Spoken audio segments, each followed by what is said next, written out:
Hora da Prosa. Bom, a nossa entrevista de hoje, no Hora da Prosa, ela é muito especial, porque a gente tem aí uma grande comemoração pela frente, porque foi aprovada, um texto pró-aviação agrícola, uma proposta de autoria do deputado Marcos Vinícius, que está com a gente hoje aqui, do Progressistas, e é um projeto de lei do Telmo Fabrício Dutra.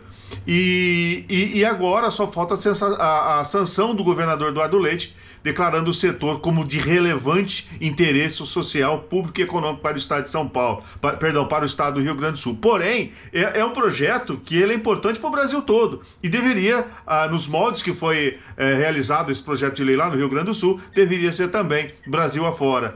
Deputado Marcos, muito prazer em tê-lo aqui. A gente se viu aí no Congresso esse ano, foi um prazer imenso saber que o senhor está tão a par desse setor tão importante, tanto é que promoveu esse projeto, escreveu esse projeto e ele teve aprovação. Então, é muito bom tê-lo aqui.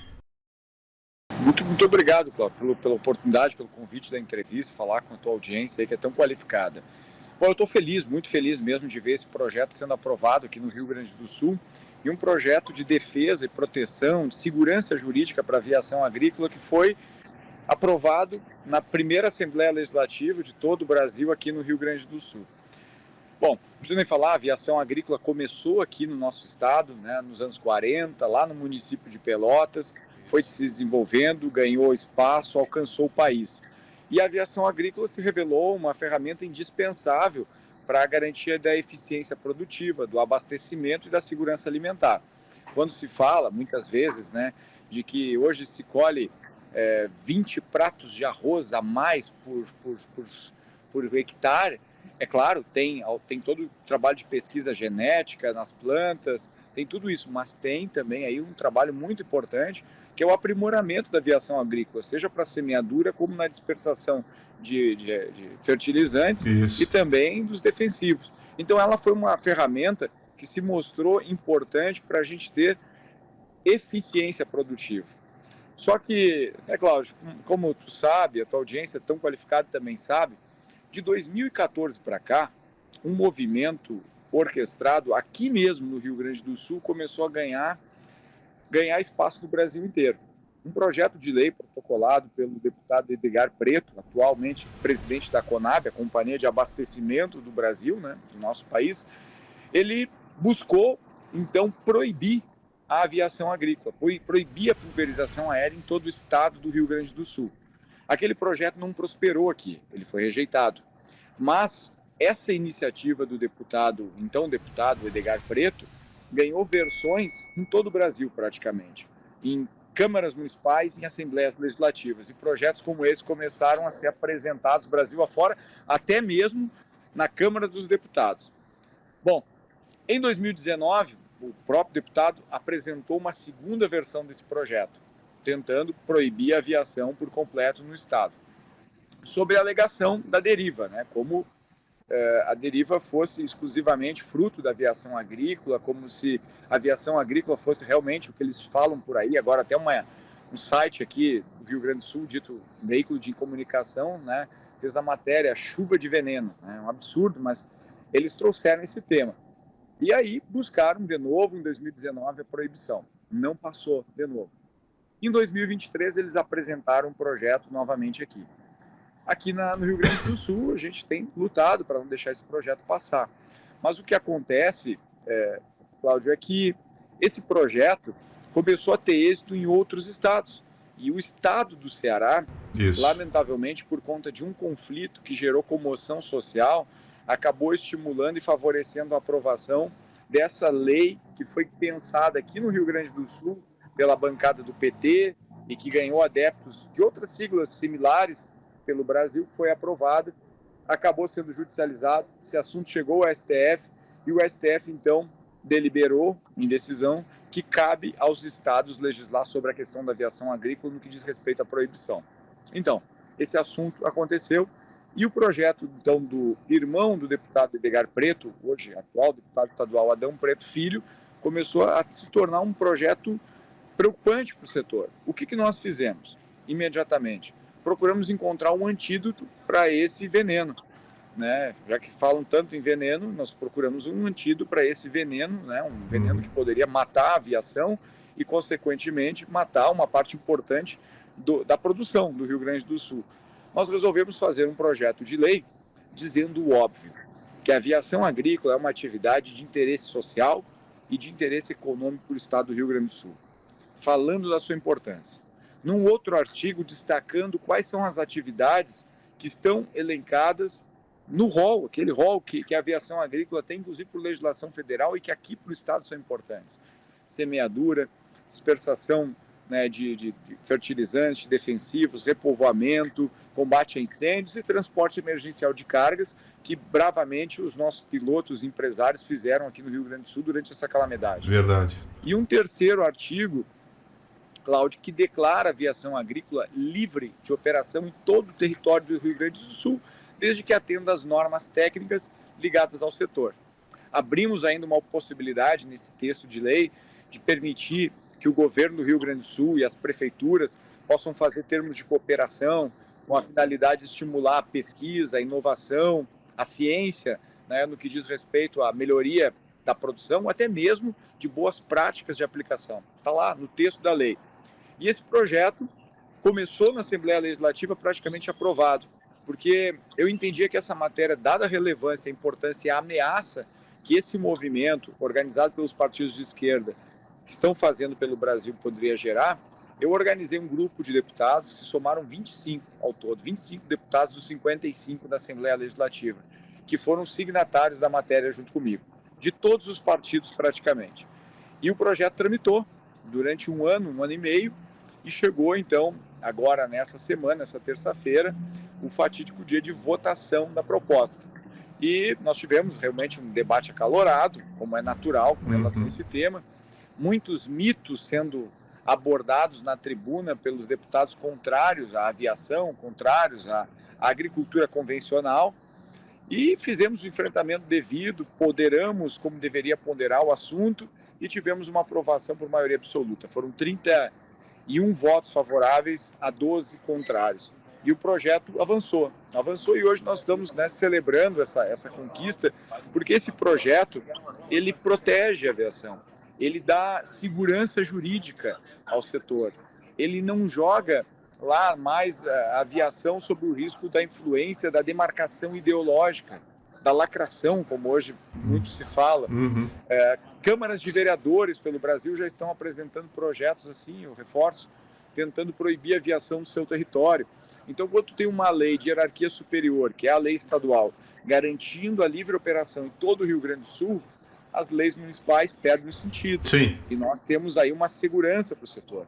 E da mesma forma, tendo uma lei como essa, que declare a relevância social e econômica, que abra essas oportunidades, Cláudio, para derrubarem a aviação agrícola hoje, eles vão ter que fazer 2 movimentos aqui no Rio Grande do Sul agora. Um é encontrar maioria para derrubar essa lei que foi aprovada por 31 votos. O segundo é conseguir maioria para aprovar o projeto deles que proíbe a aviação. Então, esses 2 movimentos não acontecem, pelo menos não acontecerão no que diz respeito à nossa vontade de trabalhar e defender o setor. E nós estamos hoje, né, desde ontem, dando muitas entrevistas falando sobre isso, porque esse assunto ele ganhou debate público aqui, ele ganhou visibilidade no estado. Até então, só um lado falava sobre pulverização e defensivos no estado, e não era o agro, né, apesar de ser a parte mais interessada de todos. Eram as ditas, né, entre aspas, ONGs, ambientalistas e movimentos sociais, né, que trouxeram, né, mitos graves sobre o assunto. E aí eu, né, trago aqui um ponto aí que eu ponderei também hoje em algumas rádios. Eu não nego, né, e nem jamais vou negar que houve deriva aqui nas lavouras do Rio Grande do Sul em algum momento. Mas isso é fruto do erro da operação de um ser humano ou talvez de um pequeno grupo. E essa deriva necessariamente não parte do avião. Boa parte da deriva comprovada aqui no estado vem da pulverização terrestre. A pulverização aérea tem de ponta a ponta técnicos responsáveis. Desde a mistura, do preparo dos defensivos, ao embarque de um piloto capacitado, treinado, que é regulamentado desde um órgão ambiental ao Exército Brasileiro, com um engenheiro responsável, com tudo. A pulverização terrestre também tem que ter responsável técnico, mas a gente sabe que muitas vezes as pequenas propriedades acabam fazendo ela, ou por postal, com a bomba manual, ou às vezes até mesmo com pequenos equipamentos de pulverização, né, presos em tratores. Então, existe essa pulverização, mas isso tem que ser responsabilizado e apurado a culpa de quem o fez. Uhum. Não podemos generalizar e atribuir uma responsabilidade para todo um setor que está muito bem organizado. Exato. Eu falava isso para o deputado, né, proponente daquela matéria que queria proibir a aviação, que proibir a aviação agrícola, uma atividade que já é praticamente secular no nosso estado, onde o Rio Grande do Sul foi pioneiro, onde 15 milhões de hectares são produzidos com avião, onde 70% da cultura do arroz depende da aviação, 50% da soja, 50% do milho. É um absurdo e é insano. É como se a gente quisesse proibir o transporte de cargas no território gaúcho porque um caminhoneiro dirigiu alcoolizado e cometeu um acidente. Bom, se esse caminhoneiro cometeu um acidente, cadeia para ele, né? Penalidades, o rigor da lei. Se ele pertence a empresa, a empresa responde também pelos seus atos. Agora, acabar com o setor, olha que coisa mais extremista, né? Chamam muito a gente que é ligado ao agro de extremo, né? Eu sou um cara de centro-direita, tenho uma posição até bem moderada, mas quando eu fui defender a aviação agrícola me chamaram de extrema-direita. Eu falei, mas não tem nada mais extremo do que acabar com um setor inteiro por conta da justificativa de que lá atrás, em algum momento, houve erro humano de uma pessoa, de um grupo pequeno. Então, a verdade, ela prevalece e a necessidade de colocar as coisas no seu lugar também.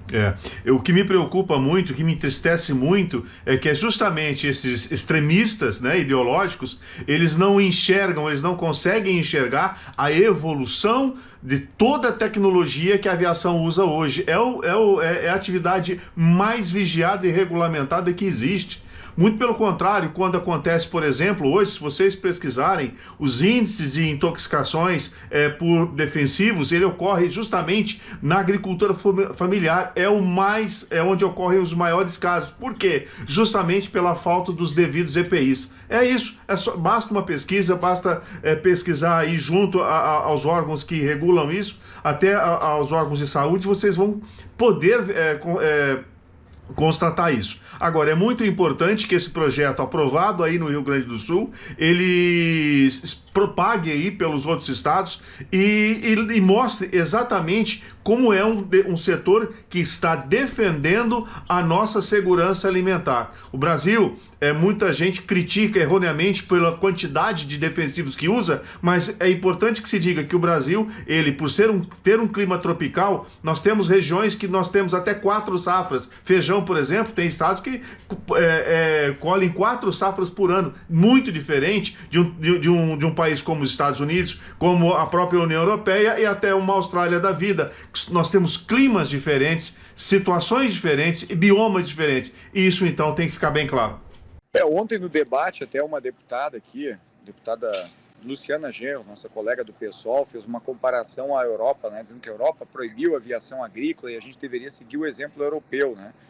Quando ela fala que a gente deve seguir o exemplo europeu de produção, eu juro, assim, dá para ver que realmente que a pessoa não conhece absolutamente nada do que está falando, né? A Europa tem subsídios para os produtores, se cair o mundo lá, eles vão receber algo no final da colheita. Nós não temos subsídios, nós estamos diretamente ligados ao livre mercado. A Europa não tem produção de grãos em escala como o Brasil tem. As culturas agrícolas na Europa são bastante limitadas à pequena pecuária de pequenos animais, alguma coisa ligada à agricultura familiar, hortaliças. Não tem a mesma dinâmica agrícola que nós temos. A Europa praticamente não produz commodity, né? Uhum. Então, essa é a verdade, e essa é a fala que eu até falei, deputada, a senhora leu aqui um discurso que a sua assessoria escreveu, que está equivocado, mas eu vou lhe trazer a verdade. A gente foi tentando ponderar as coisas assim no debate. Agora, Cláudio, uma coisa importante também que eu queria reforçar, né, porque todo esse debate a gente faz ele de maneira respeitosa com os colegas. Eu eu não tenho absolutamente nada contra a figura das pessoas que estão ali exercendo o mandato parlamentar, mas nós temos uma posição, né, uma posição, também a minha posição é ideológica, né, eu sou pró-mercado, pró-livre iniciativa, pró-independência das pessoas, né, autodeterminação, e hoje o que se bateu muito também na tribuna aqui foi que a aviação agrícola, ela poderia prejudicar a agricultura orgânica, porque a deriva poderia acabar contaminando produtos orgânicos, né? Eu digo assim, com todo respeito, eu adoro produto orgânico, eu procuro comprar sempre que posso, valorizar a agricultura familiar, tenho grandes amigos que produzem assim, tanto hortaliças como também arroz, né? Uhum.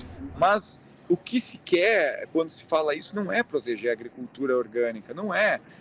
Reforça a demarcação ideológica, porque volta e meia se fala que o arroz do MST é o melhor arroz do mundo, e talvez é um arroz de muita boa qualidade, o que a gente tem visto por aí, mas o arroz do MST, se fosse servido todo de uma vez só no Brasil, não servia uma refeição, não dava para o almoço.